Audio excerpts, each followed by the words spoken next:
এই রে, সামনে পুলিশ দাঁড়িয়ে আছে, যেভাবে হোক ম্যানেজ করতেই হবে।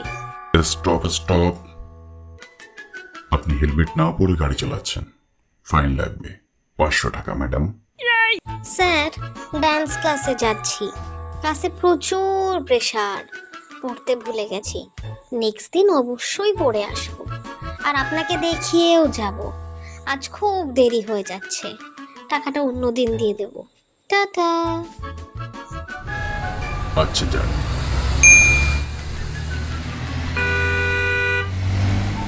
স্টপ, হেলমেট না পরে গাড়ি চালাচ্ছেন কেন? ফাইন দিন 1000 টাকা। স্যার, হসপিটালে যাচ্ছি, সেখানে আমার বউ ভর্তি আছে। আমি ওষুধ কিনবার জন্য একটু ওষুধের দোকানে যাচ্ছি। টাকাটা দিলে আমার আর ওষুধ কেনা হবে না। কোনো অজুহাত চলবে না, টাকা না দিলে সোজা থানায় চলুন।